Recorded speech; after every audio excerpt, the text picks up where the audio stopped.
ಜನರಿಷ್ಟರಲ್ಲ. ಚಿಕ್ಕ ಮಕ್ಕಳಿಂದ ವಯಸ್ಸಾದವರೆಗೂ ಕತೆ ಕೇಳಲಿಕ್ಕೆ ಖುಷಿ ಆಗ್ತಾರೆ. ಇವತ್ತು ನಾನೊಂದು ಒಳ್ಳೆ ನೀತಿ ಕಥೆಯನ್ನು ಹೇಳುತ್ತಿದ್ದೇನೆ.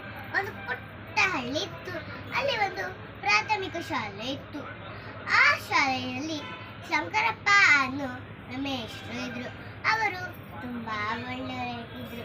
ಅವರಿಗೆ ತಮ್ಮ ಶಾಲೆಯ ಮಕ್ಕಳು ಆಟದಲ್ಲಿ ಪಾಠದಲ್ಲಿ ಎಲ್ಲಾದ್ರಲ್ಲೂ ಮುಂದಿರ್ಬೇಕಂತ ಆಸೆ.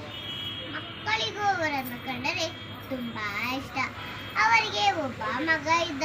ಅವನ ಹೆಸರು ಮಂಜುನಾಥ. ಅವನಿಗೆ ಓದುವ ಕಡೆ ಸ್ವಲ್ಪನೂ ಕೂಡ ಗಮನ ಇರಲಿಲ್ಲ. ಆದರೆ ಶಂಕರಪ್ಪ ಮೇಷ್ಟ್ರಿಗೆ ತಮ್ಮ ಮಗ ಓದಿ ದೊಡ್ಡ ವಿದ್ವಾಂಸನಾಗಬೇಕೆಂದು ಆಸೆ. ಆದರೆ ಅವನ ಮಗ ತದ್ವಿರುದ್ಧ. ಒಂದು ದಿನ ಊರಿನ ಜನಗಳೆಲ್ಲ ಊರಿಗೆಲ್ಲ ಪಾಠ ಹೇಳಿಕೊಡುವ ಶಂಕರಪ್ಪ ಮಗನೇ ಶುದ್ಧ ಸೋಮಾರಿ ಅಂತ ಆಡಿಕೊಳ್ಳುತ್ತಿದ್ದರು. ಇದನ್ನೆಲ್ಲ ಕೇಳಿ ಶಂಕರಪ್ಪನಿಗೆ ಕೋಪ ಬಂದು ಮಗನ ಬಟ್ಟೆ ಬರೆಗಳೆಲ್ಲ ಕಟ್ಟಿ ಮನೆಯಿಂದ ಹೊರಗಡೆ ಹಾಕಿದರು. ನೋಡು, ನೀನು ಚೆನ್ನಾಗಿ ಓದಿದರೆ ಮಾತ್ರ ನಿಮಗೆ ಮನೆ ಜಾಗ, ಇಲ್ಲದರೆ ಎಲ್ಲರೂ ಹೋಗಿ ಬದುಕು ಅಂತ ಒಯ್ದು ಮನೆಯಿಂದ ಹೊರಗೆ ಹಾಕಿದರು. ಆಗ ಮಂಜುನಾಥನಿಗೆ ಏನೂ ತೋಚದೆ ಪ್ರತಿದಿನ ಕೆರೆಯ ದಂಡೆ ಮೇಲೆ ಹೋಗಿ ಕುಳಿತು ಸಮಯ ವ್ಯಕ್ತ ಮಾಡುತ್ತಿದ್ದರು. ಇದನ್ನೆಲ್ಲ ಗಮನಿಸಿದ ಒಬ್ಬ ಊರಿನ ಹಿರಿಯರು ಇವನಿಗೆ ಹೇಗಾದರೂ ಮಾಡಿ ಪಾಠ ಕಲಿಸಬೇಕು, ಇಲ್ಲದರೆ ಇವನು ಹಾಳಾಗಿ ಹೋಗುತ್ತಾನೆ ಅಂದುಕೊಂಡು ಅವನ ಪಕ್ಕದಲ್ಲಿ ಹೋಗಿ ಕುಳಿತು ಅಲ್ಲಿದ್ದ ಮರಳನ್ನ ನಿಧಾನವಾಗಿ ನೀರಿಗೆ ಹಾಕತೊಡಗಿದ. ಇದನ್ನ ಮಂಜುನಾಥ ಕುತೂಹಲದಿಂದ ನೋಡಿದನು. ಏನು ಸ್ವಾಮಿ, ಮರಳನ್ನು ನೀರಿಗೆ ಹಾಕುತ್ತಿದ್ದೀರಲ್ಲ, ಇದರಿಂದ ಏನು ಪ್ರಯೋಜನ ಅಂತ ಕೇಳುತ್ತಾರೆ.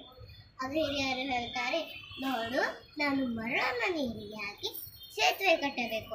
ಇದರಿಂದ ಊರಿನ ಜನಗಳಿಗೆ ಸೇತುವೆ ತಟ್ಟಲು ಸಹಾಯವಾಗುತ್ತದೆ ಅಂದುಕೊಂಡಿದ್ದೇನೆ.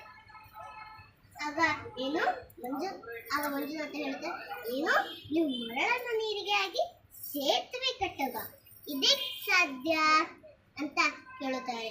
ಆಗ ಹಿರಿಯರು ಹೇಳುತ್ತಾರೆ, ನೋಡು, ನೀನು ಸ್ವಲ್ಪ ಕೂಡ ಕಷ್ಟಪಡದೆ ದೊಡ್ಡ ವಿದ್ವಾಂಸ ಆಗಲು ಸಾಧ್ಯ ಅಂದ್ರೆ ನಾನು ಕೂಡ ಮರಳನ್ನು ನೀರಿಗೆ ಹಾಕಿ ಸೇತುವೆ ಕಟ್ಟಲು ಸಾಧ್ಯ ಅಲ್ವಾ ಅಂತ ಕೇಳುತ್ತಾರೆ. ಆಗ ಮಂಜುನಾಥನಿಗೆ ತನ್ನ ತಪ್ಪಿನ ಅರಿವಾಗುತ್ತೆ. ಆಗ ಮಂಜುನಾಥ ಓದುವುದಕ್ಕೆ ಮತ್ತು ಬರೆಯುವುದಕ್ಕೆ ಪ್ರಾರಂಭಿಸುತ್ತಾನೆ. ಆಗ ಕಷ್ಟಪಟ್ಟು ಓದುತ್ತಾನೆ. ಹಗಲು ರಾತ್ರಿ ನೋಡದೆ ಕಷ್ಟಪಟ್ಟು ಓದುತ್ತಾನೆ. ಕೆಲವು ವರ್ಷಗಳ ನಂತರ ದೊಡ್ಡ ವಿದ್ವಾಂಸನಾಗುತ್ತಾನೆ. ಇದರಿಂದ ಊರಿನ ಜನಗಳಿಗೆ ಹಾಗೂ ಶಂಕರಪ್ಪ ಮೇಷ್ಟ್ರಿಗೆ ತುಂಬ ಸಂತೋಷವಾಗುತ್ತದೆ. ಈ ಕಥೆಯಿಂದ ನಾವು ಕೆಲವು ನೀತಿಗಳನ್ನು ತಿಳಿದುಕೊಳ್ಳಬಹುದು. ಮೊದಲನೆಯದು, ಯಾವಾಗಲೂ ನಾವು ಕಷ್ಟಪಟ್ಟು ಓದಿದರೆ ಮಾತ್ರ ಫಲ ಸಿಗುವುದು.